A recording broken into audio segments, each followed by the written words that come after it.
DNA मित्रों, यह शातिर जवाद सिद्दीकी का सबसे बड़ा धोखा था।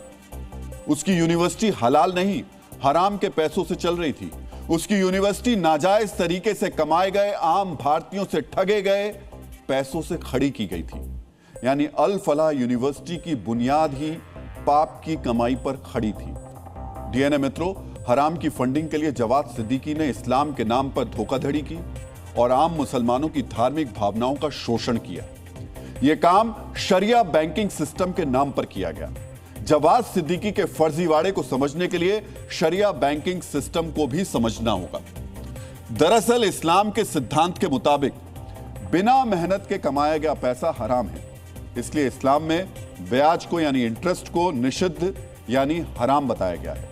अत्यधिक जोखिम से कमाया गया पैसा भी हराम माना जाता है। शराब, जुआ, तंबाकू जैसे कारोबार से कमाई भी हराम मानी जाती है। यहां तक कि शेयर ट्रेडिंग से होने वाली कमाई को भी इस्लामिक सिद्धांतों के मुताबिक हराम माना जाता है। इस्लाम के इन्हीं सिद्धांतों का फायदा जवाद सिद्दीकी ने उठाया। डीएनए मित्रों, जवाद ने भोले भाले मुसलमानों को ठगने के लिए उन्हें अपनी कंपनी में निवेश पर कमाई में हिस्सेदारी का झांसा दिया। शरिया बैंकिंग में निवेश पर मिले लाभ में हिस्सेदारी लेना हलाल है। निवेशकों को कमाई से 30 से 40% तक हिस्सा देने का झांसा दिया गया। यह काम अल फलाह इन्वेस्टमेंट कंपनी के नाम से किया गया। जवाद सिद्दीकी ने अल फलाह इन्वेस्टमेंट कंपनी साल 1992 में तैयार की थी, उसको बनाया था। इसी इस्लामिक इन्वेस्टमेंट के नाम पर की गई ठगी के पैसों से जवाद सिद्दीकी ने साल 1997 में अल फलाह इंजीनियरिंग कॉलेज खोला, जिसे आगे जाकर उसने मेडिकल यूनिवर्सिटी बनाया। मित्रों, आगे बढ़ने से पहले हम आपको जवाद सिद्दीकी के हराम की कमाई के सबूत भी दिखा देते हैं। डीएनए मित्रों, यह कोर्ट के फैसले की कॉपी है। कोर्ट ने जवाद अहमद सिद्दीकी को निवेशकों से ठगी का दोषी माना था। जवाद पर निवेशकों से 7.5 करोड़ रुपए की ठगी का गुनाह साबित हुआ था।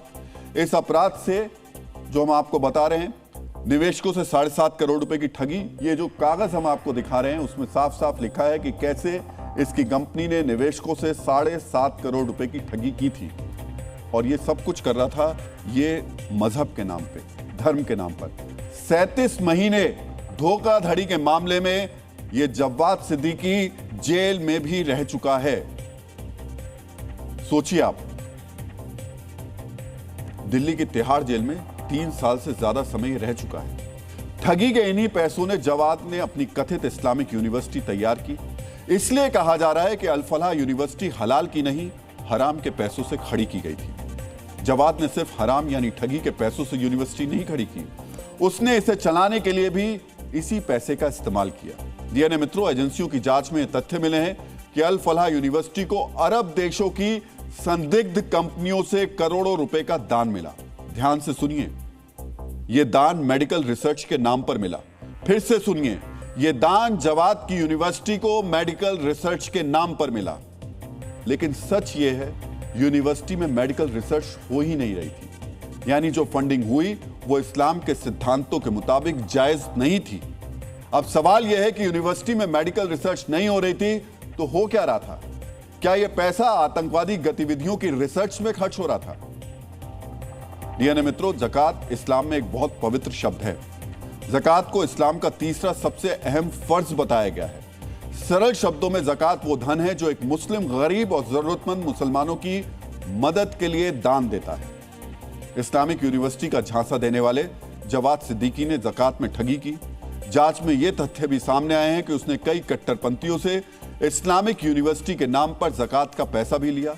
यानी उसे गरीब मुसलमानों को पढ़ाने का दिखावा और दावा किया। दिखावे के लिए जवाद सिद्दीकी पहले एडमिशन लेने वाले 10 छात्रों को 100% स्कॉलरशिप और 1 लाख रुपए महीने की छात्रवृत्ति देने का दावा करता था। यह ज़कात के नाम पर उसका दिखावा और छलावा था। यह पैसा वो आम मुस्लिम छात्रों को नहीं, अपने गुर्गे कट्टरपंथियों को देता था।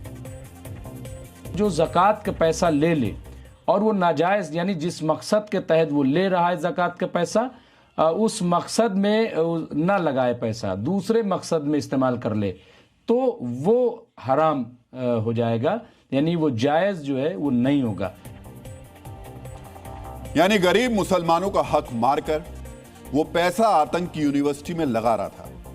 डीएनए मित्रों, यही जवाद का हाफिज सईद वाला मॉडल था।